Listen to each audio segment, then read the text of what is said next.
జై Shriram. How are you all? ఎలా ఉన్నారండి అందరూ? నేను బాగున్నాను, మీ అందరూ కూడా బాగున్నారని, ఇంకా చాలా బాగుండాలని మనస్ఫూర్తిగా కోరుకుంటున్నాను. మళ్ళీ మేము కారులో కూర్చున్నామంటేనే మీకు తెలిసిపోయి ఉంటుంది కదా ఇంకో రివ్యూ అని. చాలామంది అడుగుతున్నారండి ఇంకొకసారి రివ్యూ చేయండి అని. కొన్ని డౌట్స్ అవన్నీ కూడా ఎక్స్ప్రెస్ చేశారనమాట. సో 1 ఇయర్ అయ్యాక 1 ఇయర్ వాడిన తర్వాత ఎలా ఉంది ఎక్స్పీరియన్స్ అన్నది అవన్నీ చూసి అప్పుడు మీకు ఏకంగా 1 ఇయర్ రివ్యూ చేద్దాం అని చెప్పి మేము ఇన్నాళ్ళు ఊరుకున్నాం. తనకు కూడా టైం దొరకలేదు, శివాకు కూడాను. సో ఫైనల్లీ 1 ఇయర్ అయిపోయింది మనం కార్ తీసుకుని. అంటిల్ రీసెంట్లీ వరకు కూడా మాకు అలా వస్తూనే ఉన్నాయి ఏవో క్వైరీస్. ఆ ఒక్క వీడియోకి నాకు చాలా క్వైరీస్ వస్తూనే ఉన్నాయన్నమాట. సో అవన్నీ ఈరోజు మనం కవర్ చేయడానికి ట్రై చేద్దాం అని అనుకుంటున్నాము. సో శివాని అడుగుదాం ఎలా ఉంది ఏంటి. తనే డ్రైవ్ చేస్తాడు మ్యాక్సిమం ఈ కారు. సో తనకే తెలుస్తుంది రివ్యూ ఎలా చేయాలి ఏంటి అన్నదంటే, ఎలా ఉంది ఏంటి ఎక్స్పీరియన్స్ అంతా తనే చెప్పాలి. So over to Shiva now. Shiva చెప్పు. సో ఒక 1 ఇయర్ పైన అయిందండి actually. Feb 29th last year leap year. So Feb 29th తీసుకున్నాం. 1 ఇయర్ పైనే అయింది. మార్చ్ ఆల్రెడీ 28th కాబట్టి. సో 1 ఇయర్ ప్లస్ ఒక 27,000 ఇప్పుడు కరెంట్ ఓడోమీటర్ రీడింగ్ నేను చూస్తే 27,059 కిలోమీటర్స్ తిరిగాం ఈ 1 ఇయర్లో. అండ్ మెజారిటీ ఏంటంటే సిటీ రన్సే. ఆఫీస్కి కమ్యూట్, ఆఫీస్ నుంచి వెనక్కి, ఎప్పుడైనా వీకెండ్లో ఎక్కడికైనా బయటికి వెళ్ళాలన్నా, ఫ్యామిలీతో అటు ఇటు వెళ్ళాలన్నా, లేకపోతే గ్రాసరీ షాపింగ్, ఇలాంటివే main usage. And on city performance, highway performance రెండింటి గురించి మాట్లాడదాము. అండ్ సో ఫార్ 4 సర్వీసులు అయితే అయిపోయాయి. 3 ఫ్రీ సర్వీసులు అయిపోయాయి అండ్ 1 పెయిడ్ సర్వీస్ కూడా అయిపోయింది. సో టోటల్ 4 సర్వీసెస్ అయితే మనం అయిపోయాయి 1 ఇయర్ లోపే. అండ్ మోడిఫికేషన్స్ అంటూ ఏమీ చేయించలేదు, no except for PPF, sun film, అది కూడా 0 టింట్ లేదు.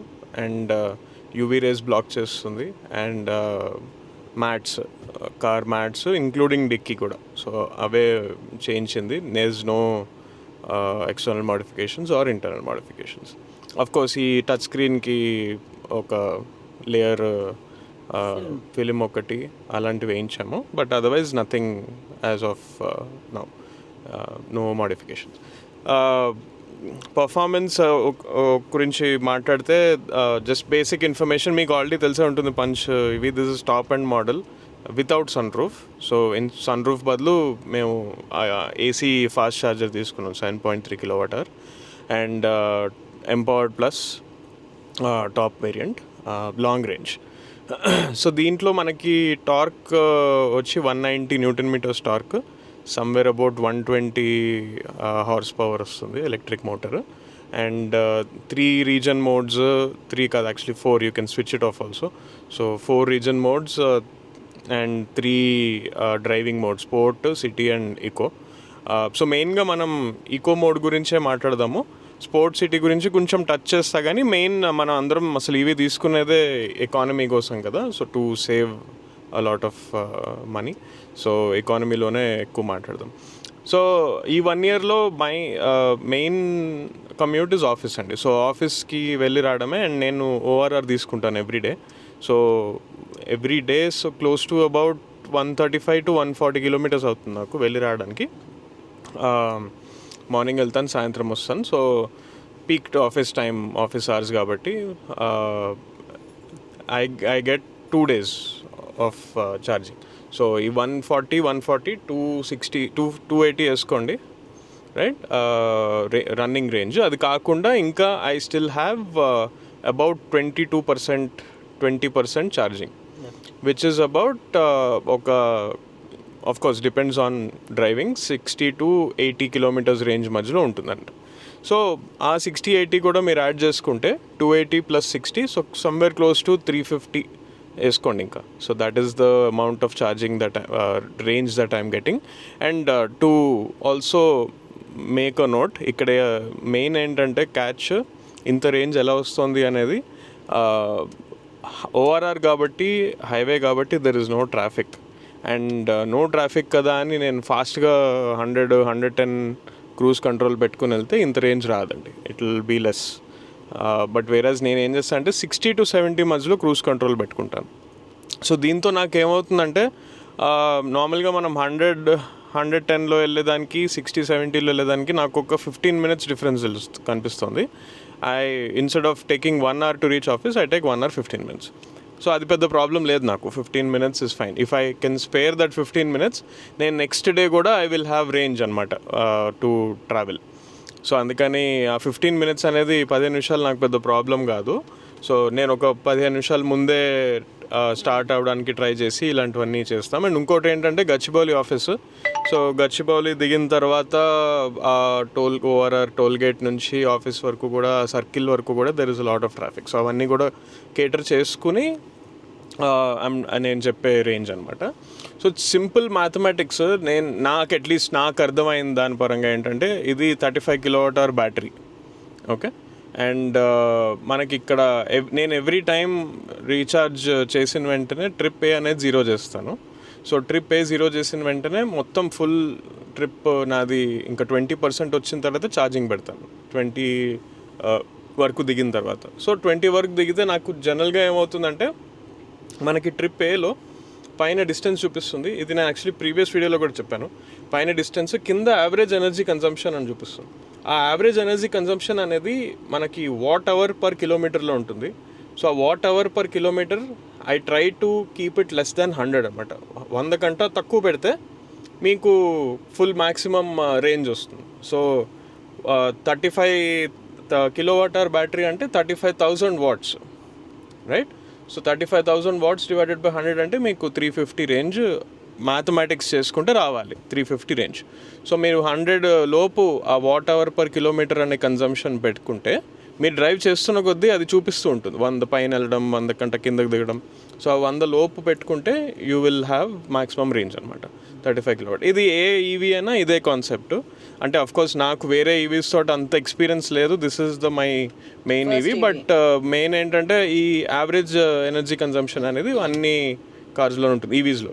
సో ఇప్పుడు మనం నార్మల్గా పెట్రోల్ డీజిల్ వెహికల్లో ఇట్లా మనం ట్రిప్ ఏ పెట్టుకుంటే పైన డిస్టెన్స్ కింద ఎంత మైలేజ్ వస్తుందని చూపిస్తుంది కదా. ఈవీలో ఏంటంటే యావరేజ్ ఎనర్జీ కన్జంప్షన్ అని చూపిస్తుంది అనమాట. అదే same thing. So this will be there in all cars.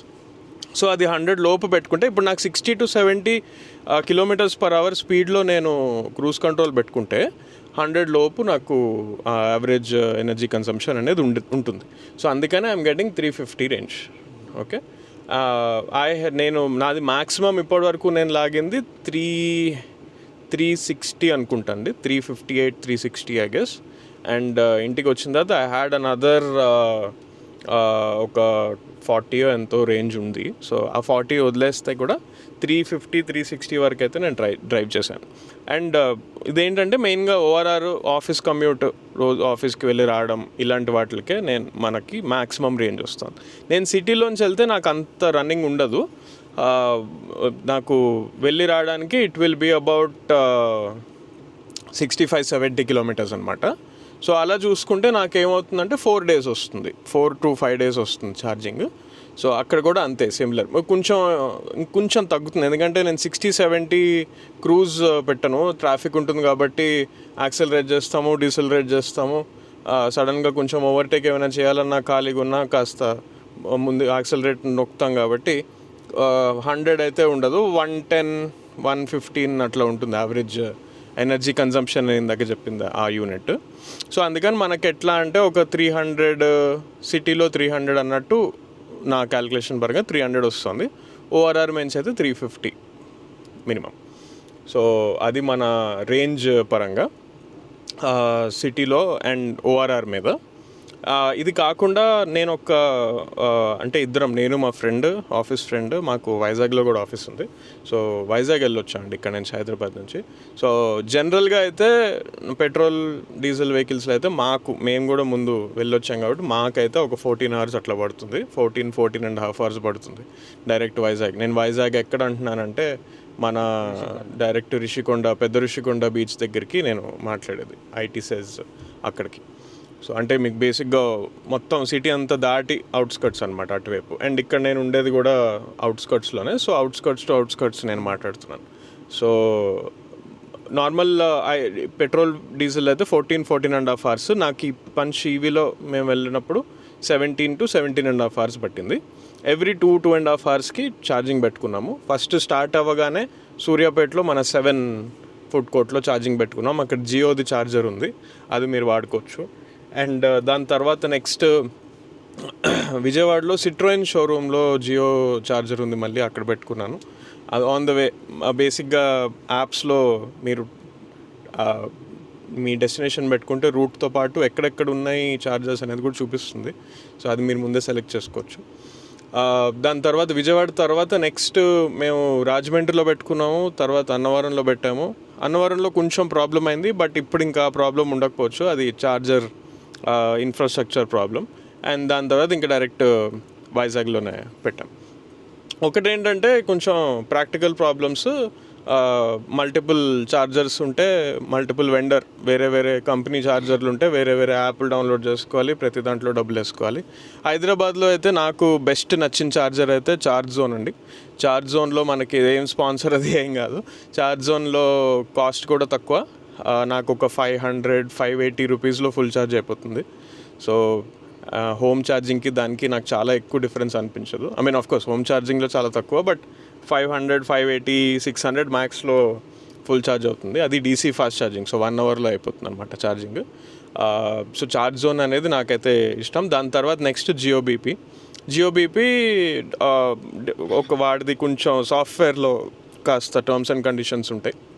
మీరు ఒక ఫుల్ ఛార్జ్ చేయాలి, మీకు 500, 600 అవుతుంది అని అంటే you have to have at least 700-800 minimum in your wallet అనమాట యాప్లో, లేకపోతే వాడు తీసుకోడు. సో అలాంటి కొంచెం చిన్న ప్రాబ్లమ్స్ ఉన్నాయి. బట్ ఈ రెండు అయితే I would recommend more. Of course Tata ఎప్పుడైనా మంచిదే, బట్ కొంచెం కాస్ట్ ఎక్కువ. సో 780-800 ఆ రేంజ్లో మీకు ఫుల్ ఛార్జ్ అవుతుంది. నాది 35 kWh బ్యాటరీది టాటా అయితే. So my first recommendation is charge zone. మీరు ఎక్కడ హైదరాబాద్ నుంచి అయితే ఛార్జ్ జోన్ వాడుకోండి, చాలా effective, economical. So that way you will like it also. Experience also బాగుంటుంది. మినిమం బ్యాలెన్స్ మెయింటైన్ చేయాలి అలాంటివి ఏమి ఉండవు. So it should be easy for you. Okay. So అది రిటర్న్లో కూడా అంతే 17.5 అవర్స్ పట్టిందండి. మేము వైజాగ్లో ఛార్జ్ చేసుకుని రాడిసన్లో ఛార్జ్ చేసుకుని వచ్చాము. అండ్ మధ్యలో సేమ్ ఏలూరు దగ్గర ఛార్జ్ చేస్తాం ఈసారి. And Vijayawada, then Suryapet, and మధ్యలో యాక్చువల్లీ అన్నవరంలో దెర్ ఇస్ వన్ ఫుడ్ కోర్ట్లో కూడా జియో ఉంది. సో అది కూడా బాగుంటుంది. అక్కడ కొంచెం మాకు ఏదో వర్షాలు అది పడడం వల్ల కరెంట్ పోవడం వల్ల కొంచెం టైం వేస్ట్ అయింది, but otherwise that's also good. So overall మీరు అనుకోవచ్చు అదేంటి ఇంకా 3 గంటలు ఎక్కువ పట్టింది కదా, ఇల్లేంటి ఇలా అంటున్నారు అన్నట్టు అనుకోవచ్చు. బట్ ఎవ్రీ 2.5 అవర్స్ మనం ఎలాగో బ్రేక్ఫాస్ట్ కానీ లంచ్ కానీ డిన్నర్ కానీ ఆగుతాం. అది కాకుండా ఇంకొక అడిషనల్ స్టాప్, సో 4 స్టాప్స్ కాబట్టి. అండ్ కంఫర్టబుల్గా ఎక్కడా కూడా ఫెటీగ్ లేదు, నిద్ర లేదు. ఎందుకంటే ఎవ్రీ టైం ఆగినప్పుడల్లా ఏదో ఒకటి తినడం, పడుకోవడం. So you have a short nap అనమాట. సో అందుకని అసలు ఫెటీగ్ లేదు, ఏం లేదు. రిఫ్రెష్డ్గా వెళ్ళాం, రిలాక్స్గా వచ్చాం. And highway speeds 90, 80, 100 max. మధ్యలో ఒకటి 2 చోట్ల 110 అట్లా వెళ్ళాం కానీ, బట్ అదర్వైజ్ మ్యాక్స్ 80, 90, 100. అండ్ కొత్త కారులో వైజాగ్ వరకు వెళ్ళాము అన్న ఒక ఫీల్ కూడా ఉంటుంది కదా. కొత్త కారు ప్లస్ ఈవీ అసలు ఎలా ఉంటుంది, ఏంటి, ఏం ప్రాబ్లమ్స్ వస్తాయి చూసుకుందాంలే అన్నట్టు వెళ్ళామన్నమాట. బట్ లక్కీలీ టచ్ వుడ్ ఏమీ అంత సీరియస్ ప్రాబ్లమ్స్ అయితే ఏమీ రాలేదు. అండ్ ఇన్ జనరల్ వచ్చినా there are mobile EV chargers also now. So అవి కూడా ఉన్నాయి. అండ్ ఆఫ్ కోర్స్ టాటా ఇక్కడ SOS బటన్ నొక్కితే వాళ్ళే టో చేసుకుని తీసుకెళ్తారు, అలాంటి ఆప్షన్స్ కూడా ఉన్నాయి. మధ్యలో ఒకసారి నాకు ఇలాగే అయిపోయిందండి ఛార్జింగ్. నేను ORR మీద ఉన్నప్పుడు చూసుకోలేదు, స్పీడ్ కొంచెం 90, 100 పెట్టేటప్పటికి ఛార్జింగ్ తగ్గిపోయి ఆగిపోయింది. అంటే నాకు ఇక మన ఫైనాన్షియల్ డిస్ట్రిక్ట్ మీకు ఎంట్రీ తెలిసే ఉంటుంది, అక్కడ ఎగ్జిట్ దిగాక షెరటన్ హోటల్లో ఉందన్నమాట ఒక ఛార్జర్. సో షెరటన్ హోటల్ ఒక 400-500 మీటర్స్ దూరంలో ఉంది అనగా ఆగిపోయింది కార్. సో ఇంకా అప్పుడు మా ఫ్రెండ్స్ని పిలిస్తే మా వాడికి థార్ ఉంది, దాంతో టో చేసుకుని తీసుకెళ్ళి అక్కడ ఛార్జింగ్ పెట్టుకుని. అండ్ టో చేస్తున్నప్పుడు కూడా ఇంకోటి నేను నోటీస్ చేసింది ఏంటంటే రీజన్ 3లో ఉంది, ఫుల్ రీజన్లో ఉంది. సో ఆ 500 మీటర్స్ టో చేయడం వల్ల రీజన్ ఆన్లో ఉండడం వల్ల ఒక 2% రీజన్ ఛార్జ్ అయింది. సో అది ఇంట్రెస్టింగ్ ఫ్యాక్ట్ అనిపించింది. బట్ ఓవరాల్ కొంచెం ఆ టైంలో కాస్త ఇది అంటే ఆఫీస్కి వెళ్ళాలి ఇదేంటి ఇలా అయింది అనే ఒక దాంట్లో కొంచెం మైండ్ ఉంది కానీ బట్ అదర్వైజ్ ఫ్రెండ్స్ వచ్చి టో చేయడం వాళ్ళు టాటా వాళ్ళు చేయడానికి రిక్వెస్ట్ పెడితే చాలా టైం పడుతుందని అన్నారు. సో ఈలోపు మా ఫ్రెండ్ వచ్చి తీసుకెళ్ళిపోయాడు. So that is the overall experience I had so far. So ఒకసారి జస్ట్ కామెంట్స్ చూద్దాము. కామెంట్స్ చూసి కొన్ని కామెంట్స్ వచ్చాయి కదా అప్పటి నుంచి ఫస్ట్ వీడియోకి ఇప్పటికి, అవి ఒకసారి ఆన్సర్ చేస్తాను. అది కాకుండా ఇన్ కేస్ ఏమైనా మిస్ అయితే కామెంట్స్లో పెట్టండి if you would want to know something else also on this particular car.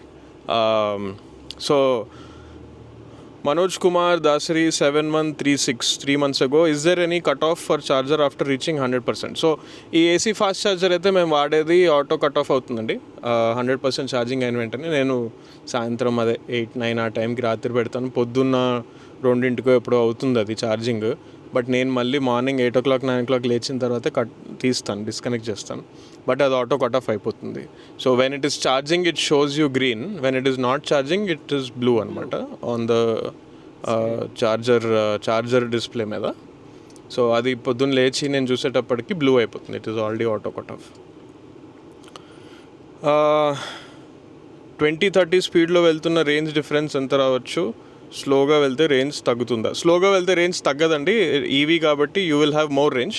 The slower you go the more range you get అనమాట. ఎక్కువ రేంజ్ రావాలంటే స్లోగా వెళ్తే రేంజ్ ఎక్కువ వస్తుంది.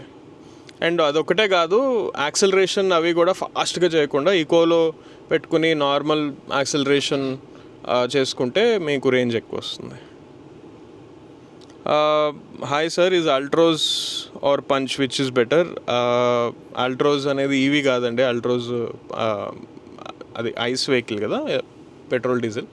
సో దాన్ని పంచ్ నార్మల్ దాన్ని కంపేర్ చేయొద్దు మనము. సో దాన్ని కంపేర్ చేయొద్దు. ఈవీ గురించి అయితే అల్ట్రోజ్లో ఈవీ లేదు.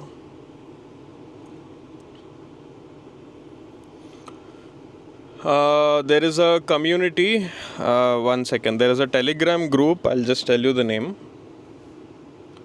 Telegram group peru Tata Punch EV All India Elite Club.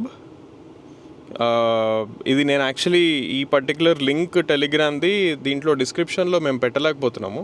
So మీరు జస్ట్ సర్చ్ చేయండి, సర్చ్ చేస్తే మీకు వస్తుంది. ప్రజెంట్ అయితే 793 మెంబర్స్ ఉన్నారు దీంట్లో. And good feedback there. And ఇదేంటంటే ఈ ఇన్స్ట్రుమెంట్ క్లస్టర్, దీని డిజిటల్ డిస్ప్లేలు ఇవన్నీ కూడా సాఫ్ట్వేర్ అప్డేట్స్ అవుతూ ఉంటాయి. ఇప్పుడు మొన్న ఫోర్త్ సర్వీస్ ఇచ్చినప్పుడు సాఫ్ట్వేర్ అప్డేట్ అయింది. అండ్ చాలా మటుకు సాఫ్ట్వేర్ ఇష్యూస్, కాల్ వస్తే మధ్యలో నంబరు డిస్ప్లేలో ఆగిపోవడము, ఇలాంటివన్నీ కొన్ని సాఫ్ట్వేర్ ఇష్యూస్ పోయాయి. ఇండికేటర్ ఇస్తే సైడ్ మిర్రర్స్కి కెమెరా ఉన్నాయి కదా, అది యాక్టివేట్ అవుతుంది. ఇండికేటర్ ఆఫ్ అయిన వెంటనే అప్పుడప్పుడు సిస్టమ్ స్టక్ అయిపోతుంది. సో అలాంటి సాఫ్ట్వేర్ ఇష్యూస్ అయితే రిజాల్వ్ అయిపోయాయి ఈ న్యూ సాఫ్ట్వేర్ అప్డేట్ తోటి. మనం ప్రజెంట్ రన్ చేస్తున్న సాఫ్ట్వేర్ వర్జన్ ఒక్క నిమిషం చెప్తా, R15.68. సో ఇది రీసెంట్గానే Feb 2025కి అప్డేట్ చేసాము. ఇది సాఫ్ట్వేర్ రిలీజ్ అయింది అయితే August 9th 2024. సో ఆ కమ్యూనిటీ మీరు జాయిన్ అవ్వండి. ఈ సాఫ్ట్వేర్ అప్డేట్స్ ఏ పర్టికులర్ స్టేట్లో ఏ సాఫ్ట్వేర్ నడుస్తుంది ఏంటి ఇవన్నీ కూడా దాంట్లో నుంచే నాకు తెలిసింది. ఏం ఇష్యూస్ ఉన్నాయి అవన్నీ కూడా దాంట్లోనే మాట్లాడుకుంటూ ఉంటాం మేము. సో అది మీరు చూడొచ్చు. నెక్స్ట్ కామెంట్, మీకు ఓవరాల్ బిల్ 5,000 అవుతుంది కాబట్టి సోలార్కి వెళ్ళండి. ప్రజెంట్ అది ఐడియా ఉందండి మైండ్లో, బట్ సోలార్ గురించి అయితే మేము స్టిల్ ఆలోచిస్తున్నాము. సో ఇప్పుడైతే 5,000 కూడా అవ్వట్లేదు. సమ్మర్లో అవుతుంది 5,000, వింటర్స్లో అయితే అంత కూడా అవ్వట్లేదు. కరెంట్ బిల్లు ఇంకా చాలా తక్కువ అవుతుంది. ప్రజెంట్ మొన్న వింటర్స్కి కూడా 3,500 4,000 వచ్చింది బిల్లు. సో ఎక్కువ అయితే లేదు. అండ్ ఇప్పుడైతే నాకు ఓఆర్ఆర్ నుంచి వెళ్తున్నా కాబట్టి 2 daysకి ఎవ్రీ 2 daysకి ఛార్జింగ్ చేసుకోవాల్సి వస్తుంది కదా. సో అందుకని ఫ్రీక్వెన్సీ పెరిగినా నాకు బిల్ యాక్చువల్లీ అంత పెరగలేదు. Real range in eco mode and what is the battery capacity? Real range eco mode in city I'm getting 300, ORR మెంచ్ అయితే 350. Battery capacity 35 kWh. Does the car max out at 7.3 7.2 actually, 7.2 kilowatt charger, or can we install 11? I personally don't know. Better you check with Tata వాళ్ళని అడగండి, లేకపోతే ఈ particular group పేరు చెప్పాను కదా, దాంట్లో మీరు ఒకసారి పెట్టి చూడండి. ఎవరైనా ఇన్ కేస్ ట్రై చేసి ఉంటే దే లెట్ యూ నో. ఆ గ్రూప్ పేరు ఇంకోసారి చెప్పు. గ్రూప్ పేరు all India Tata punch EV all India elite club. Tata punch EV all India elite club. Seat covers గురించి అడిగారండి. మేము సీట్ కవర్స్ అయితే ఏం వేయించలేదు, మార్పించలేదు. లేదు, అదే నెక్స్ట్ కామెంట్. సీట్ కవర్స్ వేయించలేదు. అండ్ బట్ మొన్న రీసెంట్గా ఏం చేసామంటే ఇంటీరియర్ క్లీనింగ్, వాషింగ్ చేయించాను. సో అది దాని పెద్ద మాసిపోయినట్టు అయితే ఏం అనిపించలేదు. It was fine. Big risk EV after warranty, I don't know yet, so I'm not going to comment on that. 0 to 100 charge, 0 to 100 నేను ఎప్పుడు ట్రై చేయలేదు. అదే AC fast charging. But 20 to 100 జనరల్గా నేను లోయెస్ట్ పెట్టింది ఐ థింక్ 8%లో పెట్టినట్టున్నాను. So it generally takes about average 5.5 to 6 hours అనమాట. 20% to 100. మరి 8 అట్లా పెడితే మేబీ 6.5 hours అట్లా పడుతుందేమో. But that is the general thing. And cost అయితే అదే అంటున్నా, సమ్మర్స్లో ఒక టోటల్ ఓవరాల్ బిల్ మేమంటున్నది 5,000 అట్లా వస్తుంది. ఇప్పుడు వింటర్స్లో అయితే 3,500 వచ్చింది. అండ్ నాకు ఫ్రీక్వెన్సీ ఆఫ్ ఛార్జింగ్ కూడా పెరిగింది కాబట్టి అంత హోమ్ ఛార్జింగ్లో అయితే ఎక్కువ కాస్ట్ అయితే ఏం అవ్వట్లేదు. మ్యాక్స్ ఒక 1,500 to 2,000 అట్లా అంతే అవుతుంది, దానికంటే ఎక్కువ అయితే అవ్వట్లేదు. అండ్ నాకు ఎవ్రీడే ఆఫీస్ ఉంటుంది. దీనికంటూ సెపరేట్గా ఏమీ బిల్ రాదు కదండి. ఇంట్లో మొత్తం కరెంట్ కన్సంప్షన్ తోటి కలిపే వస్తుంది బిల్లు. మనకి రాదు. You can put meter, separate meter పెట్టుకోవచ్చు. మాకైతే మొత్తం అన్నిటికి కలిపి ఒకటే బిల్. మీకు సెపరేట్గా అది ఎంత కన్జ్యూమ్ అవుతుందో తెలుసుకోవాలంటే సెపరేట్ మీటర్ పెట్టుకోవచ్చు. మేము అలా ఏం పెట్టుకోలేదు. What is the WhatsApp group or Hyderabad Telangana, అది నేను చెప్పాను మీకు already. So yeah, those are the comments.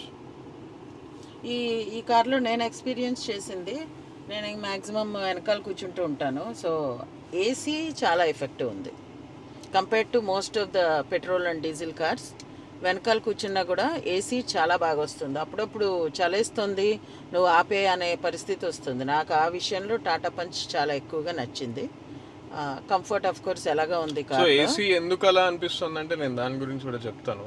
Compare to petrol diesel అంటే మా దగ్గర ఉన్న మిగతా 2 కార్స్ పెట్రోల్ రైట్ నౌ దాంతో కంపేర్ చేస్తున్నారు మదర్. సో మెయిన్ గా ఏంటంటే దీనికి నేను ఇందాక చెప్పినట్టు సన్ ఫిలిం ఉందండి. దీనికి టింట్ లేని 0 టింట్ ఉన్న సన్ ఫిలిం ఉంది. యూవీ అది రేస్ కట్ ఆఫ్ చేస్తుంది. సో అది ఉండడం వల్ల మనకి క్యాబిన్ తొందరగా కూల్ అవుతుంది. అండ్ ఎప్పుడైనా సన్లో పెట్టిన క్యాబిన్ ఆ కార్స్ కంటే ఇది కొంచెం తక్కువ హీట్ ఉంటుంది అనమాట, కొంచెం కూలింగ్ ఎక్కువ ఉంటుంది. సో అది మెయిన్ డిఫరెన్స్ అది. అండ్ ఇన్ జనరల్ కొంచెం క్యాబిన్ కూడా చిన్నది కాబట్టి కూలింగ్ తొందరగానే అవుతుంది. వెనకాల ఏసీ వెంట్స్ ఉన్నాయా? లేవు, లేవు. వెనకాల ఏసీ వెంట్స్ కూడా లేవు. బట్ అయినా క్యాబిన్ తొందరగానే కూల్ అవుతుంది. అండ్ చిన్న క్యాబిన్ కూడా కదా, సో అది మీరు మైండ్లో పెట్టుకోండి. బట్ అదర్వైజ్ మెయిన్ రీజన్ ఏంటంటే సన్ ఫిలిం ఉండడం వల్ల తొందరగా క్యాబిన్ కూల్ అవుతుంది, ఎక్కువ హీట్ అవ్వదు. అది మెయిన్. అండ్ డ్రైవర్స్కి డ్రైవింగ్ కంఫర్ట్. ఒకసారి ఇది డ్రైవ్ చేసాక మళ్ళీ గేర్ కార్ నడపాలంటే వీళ్ళకి పెద్ద ఇష్టం ఉండదు. మాన్యువల్ అదొక్కటే కాదు, ఇది మెయిన్ ఏంటంటే బ్యాటరీ ప్యాక్ అది ఉండడం వల్ల కూడా కొంచెం వెయిట్ ఎక్కువ నార్మల్ కార్ కంటే, నార్మల్ పంచ్ కంటే వెయిట్ ఎక్కువ. బట్ మెయిన్ వాడు యాక్టివ్.ఈవీలో ఆర్కిటెక్చర్లో ఏం చేస్తాడంటే వెయిట్ కిందకి పెట్టాడు. So centre of mass is low అనమాట. సో అందుకని మీకు బ్యాలెన్స్ అది ఎక్కువ ఉంటుంది. అండ్ ఈవెన్ సస్పెన్షన్స్ అవన్నీ కూడా చాలా బాగుంటాయి దీంట్లో. కంఫర్ట్ ఎక్కువ అనిపిస్తుంది నాకు. ప్రెజెంట్ ఈ పర్టికులర్ ప్రైస్ సెగ్మెంట్ ఇప్పుడు మనకి బెనిఫిట్స్ అవి కూడా రన్ అవుతున్నాయి కదా, సబ్సిడరీ అవన్నీ కూడా. So good time to buy any EV, not just Punch. నేనైతే జస్ట్ పంచ్ గురించే మాట్లాడుతున్నా. బట్ దీనికి సేమ్ ప్రైస్లో మీకు కాంపిటీషన్ వచ్చేది Windsor EV. Good car Punch. I'm totally happy with what I've purchased. So let's see, ఇంకొక 7-8 years తర్వాత తెలుస్తుంది వారంటీ గురించి అది. సో అప్పటి వరకు అయితే చూద్దాం ప్రస్తుతానికైతే. మేము తీసుకున్నప్పుడు సబ్సిడీ లేదు కాబట్టి ఫుల్ అమౌంట్ ఫుల్ అమౌంట్ కట్టాము. తీసుకున్న ఒక 2-3 months తర్వాత 4 months తర్వాత సబ్సిడీ స్టార్ట్ అయింది కదా. సబ్సిడీ స్టార్ట్ అయింది అంటే వాళ్ళు ఏపీ ఇది అడ్రస్లు అది పెట్టి స్టార్ట్ చేశారు రిజిస్ట్రేషన్. తర్వాత మెల్లిగా ఇప్పుడు తెలంగాణలోనే ఇంకా సబ్సిడీ వస్తుంది. సో $3 lakhs తేడా ఉందా? Good time to take this EV present. ఏ ఈవీ అన్న పర్లేదు. అదే. And so far no rattling noise, ఎక్కడ సౌండ్స్ కానీ అలాంటివి ఏమీ నేను వినలేదు ఎక్కడా కూడా. ఇన్ఫ్యాక్ట్ అన్ని ఆ సాఫ్ట్వేర్ అవి కూడా అప్డేట్ అయిన తర్వాత సాఫ్ట్వేర్ ఇష్యూస్ తగ్గాయి. ఈవెన్ టైర్స్ కూడా మొన్న నేను వీల్ బ్యాలెన్సింగ్ చేసి రొటేషన్ చేయించాను అండ్ ఎక్కువ అరిగిపోయినట్టు కూడా ఏమీ లేవు. All good. సో మేబీ ఇంకొక 1 year అయితే వచ్చేస్తాయి అని అనుకుంటున్నాను నేను. అండ్ సస్పెన్షన్స్ దగ్గర కానీ ఏమీ నాయిస్ అది ఏమీ లేదు.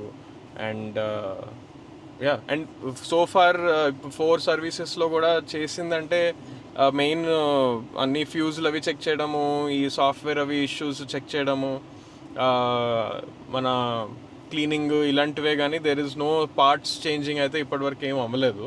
There is no parts changing. And gear oil అయితే ఒకటి మధ్యలో ఒక దగ్గర మార్చారు 3rd సర్వీస్లో అనుకుంటా. అదొక 1,500 rupees తీసుకున్నారు గేర్ ఆయిల్ మార్చడానికి. జనరల్గా అయితే ఒక 150,000 ఆ టైంలో. ఇప్పుడు నాకు paid service 4th paid service అయితే 1,000 rupees అయిందండి. So that is compared to the petrol and diesel cars చాలా తక్కువ. So service charges. That is pretty much it from my side. So almost అన్నీ కవర్ చేసాడు శివ అనే అనుకుంటున్నాం. ఇది కాకుండా కూడా మీకు ఇంకేమైనా డౌట్స్ ఉంటే ఏమాత్రం ఆలోచించకుండా మీరు కామెంట్ సెక్షన్లో తప్పకుండా తెలియచేయండి. తనకు తెలిసినంత వరకు, తన నాలెడ్జ్ ఉన్నంత వరకు తను తప్పకుండా క్లియర్ చేయడానికి ట్రై చేస్తాడు. సో ఈ మా వీడియో మీకు నచ్చింది అనుకుంటా. నచ్చితే please like, share and subscribe to my channel Varahi world. Signing off for today, folks. Jai Hind.